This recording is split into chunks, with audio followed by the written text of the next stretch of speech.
جو نبی سے پیار کرتا ہے نا تو نبی بھی پھر اسے پیار کرتا ہے. کیوں؟ کیونکہ نبی تو سب کا ہے نا. نبی نہ صرف میرا نہ صرف آپ کا. نبی کس کا ہے؟ نبی تو دو جہان کا ہے. نبی تو رحمت للعالمین بن کر آیا نا. نبی کیسا آیا؟ نبی ایسا آیا کہ دکھیوں کا سہارا بن کر آیا, غم گساروں کا غم گسار بن کے آیا. اتنا سونا نبی آیا, اتنا پیارا نبی آیا. فرماتے ہیں جس سہانی گھڑی چمکا طیبہ کا چاند, جس سہانی گھڑی چمکا طیبہ کا چاند, اس دن افروز سعد پہ لاکھوں سلام. فرماتے ہیں کہ ایک منفرد نورانی رات تھی. کون سی رات؟ جب میرا سونا دنیا میں آیا. جب میرا سونا دنیا میں آیا نا تو وہ کیا تھی؟ ایک منفرد نورانی رات تھی جس میں عجیب واقعات اور انوار و تجلیات کے ساتھ حسین جمیل بہشتی حوریں, بہشتی حوریں کا ظہور ہوا جسے حور العین کہتے ہیں. اس کے ہمراہ حضرت آسیہ, حضرت مریم بھی تشریف لائیں اور جشن ولادت میں شرکت کے ساتھ حضرت آمینہ کو دلاسا دیا اور یقین دلایا کہ وہ ایک بہت عظیم ہستی کی ماں بننے والی ہے. آج کل کا دور نا الٹرا ساؤنڈ کا دور ہے.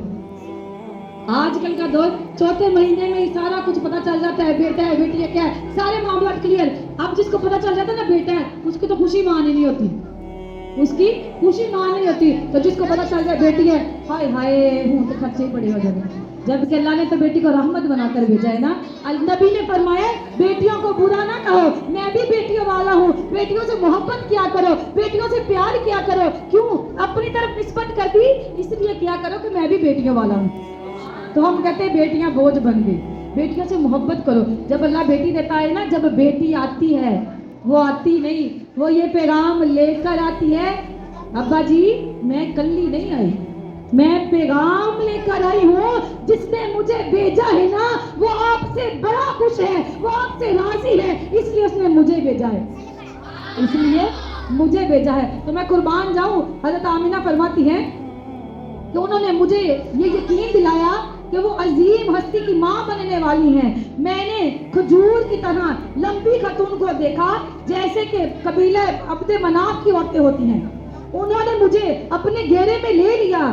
ان سے زیادہ روشن والی خوبصورت عورتیں میں نے نہیں دیکھی. ان میں سے ایک آگے بڑھی, میں نے اس کے ساتھ ٹیگ لگا دی, پھر آگے بڑھی, دوسری آگے بڑھی. اس نے پینے کے لیے پکیزہ مشروب یعنی پینے کے لیے دودھ پیش کیا, جو دودھ ایک مشروب پیش کیا جو دودھ سے زیادہ سفید, برف سے زیادہ ٹھنڈا اور شہد سے زیادہ میٹھا تھا. بڑے پیار سے بولی اسے پی لو. میں نے اسے پی لیا. دوسری بولی اور پیو. میں نے اور پیا. حضرت آمینہ فرماتی ہیں میرے پوچھنے پر ان خوبصورت عورتوں نے مجھے بتایا کہ وہ حضرت آسیہ, حضرت مریم اور ان کے ساتھ جنتی حوریں ہیں. میں قربان جاؤں, اس گھڑی نے, اس ساعت سعید میں سارا گھر نور کا پیکر بن گیا. انوار و تجلیات نے نہ صرف مکان کو بلکہ پوری کائنات کو اپنی لپٹ میں لے لیا اور ہر چیز چاندنی میں نہا ہو گئی.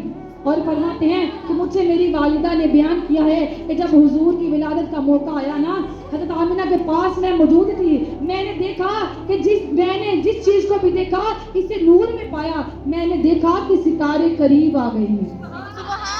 میں نے دیکھا ستارے قریب آ گئے ہیں اور مجھے یہ خوف آنے لگا کہ کہیں یہ مجھ پر گر نہ جائیں. بس جب حضرت آمینہ نے حضور کو جنم دیا, ان سے ایسا نور نکلا, ایسا نور نکلا کہ جس نے گھر اور سب دنیا کو منور کر دیا.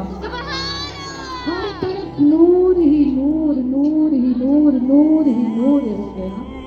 سر سے لے کر پاؤں تک تنویر ہی تنویر ہے. سر سے لے کر پاؤں تک تنویر ہی تنویر ہی تنویر ہے. گفتگو سرکار کی قرآن کی تفسیر ہے. ارے سوچتی تو ہوگی دنیا اور میرے مصطفیٰ کو دیکھ کر کہ وہ مصور کیسا ہوگا جس کی یہ تصویر ہے. اور رب آخیا میرے محبوبہ, میں قربان جاؤں بننے والے پر اور قربان جاؤ بنانے والے پر. بنانے والا بھی بے مثال ہے, بننے والا بھی بے مثال ہے, بنانے والا بھی لاجواب ہے, بننے والا بھی لاجواب ہے, بننے والا بھی حسین ہے, بنانے والا بھی حسین ہے. اور اب واقعہ میرے محبوبہ میں قربان قسم سے سکون مل جاتا ہے اس فکرے سے. رب آخیا میرے محبوبہ اور دس کہو جہا تینوں بنائے, وہ سونیا جہو جہا تیرا جی چاہے وہ جہا تینوں سجا بناوے. پھر محبوب نے بھی آخیا یہو جہا بنا مولا. کیا کہا؟ سونیا میں قربان نبی تیرے تو او ایہو جہا بنا مولا, او میری جان جہانا دی جان ہوئے تے پاویں میں بولاں تے پاویں تو بولے. سونیا پاویں میں بولاں تے پاویں تو بولے, او سونیا ساڑے دوہاں دی کو زبان ہوئے. سونیا ساڑے دوہاں دی اکو زبان ہوئے.